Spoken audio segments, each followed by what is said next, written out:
Welcome back. A jaw-dropping thing is happening in Congress. There are a group of House Republicans who are desperately trying to rewrite history.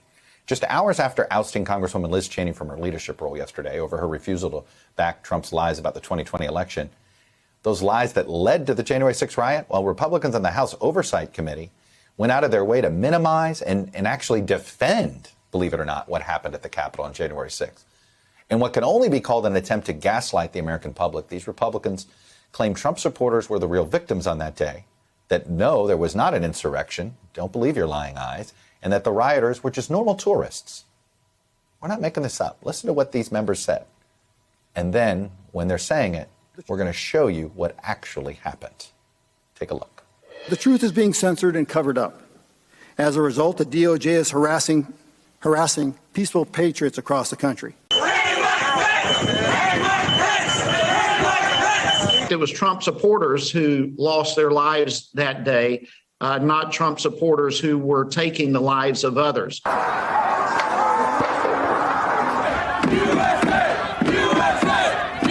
Let me be clear. There was no insurrection, and to call it an insurrection, in my opinion, is a bold-faced lie. You know, if you didn't know the TV footage was a video from January the 6th, you would actually think it was a normal tourist visit.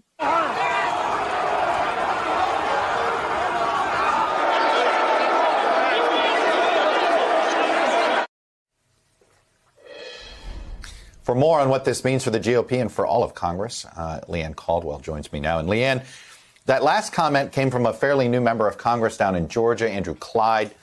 And I believe you had an opportunity to try to catch up with him today to see if he really meant what he said about that, about this idea that it was just a bunch of tourists walking through the Capitol that day.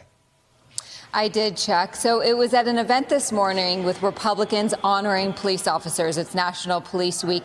He was standing there with about 24 Republicans honoring these police officers. Afterward, I went up to ask him to clarify and to explain what he meant yesterday. Let's watch this exchange. Do you stand by your statement yesterday that when you said yesterday it was a Capitol, like a Capitol tour?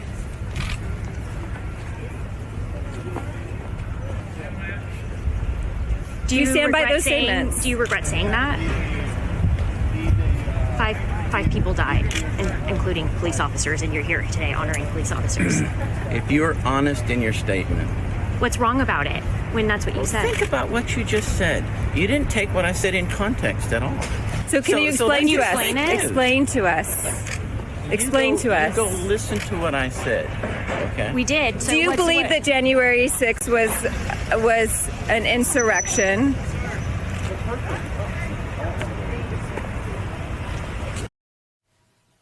Obviously gave Representative Clyde many opportunities to clarify or explain what he meant, and he chose not to. So we have to take his words from the hearing yesterday at face value. And this came moments after I asked Leader McCarthy, what he meant about no one is questioning the legitimacy of the election when you have examples like that, when polls are showing that most Republicans don't believe President Biden is the legitimate winner. And so when Congresswoman Cheney talks about a reality problem within the Republican Party, this is what she's talking about, Chuck. I have to say, and this is an actual member of Congress, I mean, you know, and I guess he's a little more well-behaved than Marjorie Taylor Greene, but I'm just sort of confused.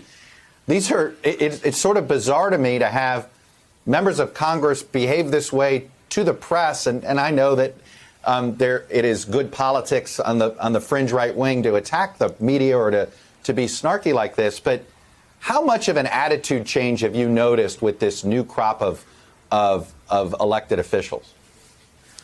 It's really night and day, Chuck. This member replaced Doug Collins, who ran for Senate in Georgia and lost.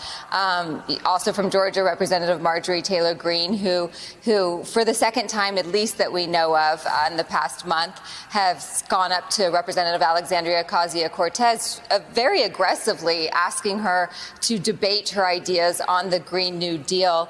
I will say that the House of Representatives in particular, the Senate's a different situation, but after January 6th, Right. with this new set of Republican freshmen, many of them who are on the fringe, tensions are at an all-time high, trust is at an all-time low, and it is bearing out on the House floor on a daily basis, and we just keep seeing these skirmishes, and it's really starting to impact legislation, and the mood up here, Chuck, is something that I have never seen before, the complete dissolution of any sort of comedy whatsoever.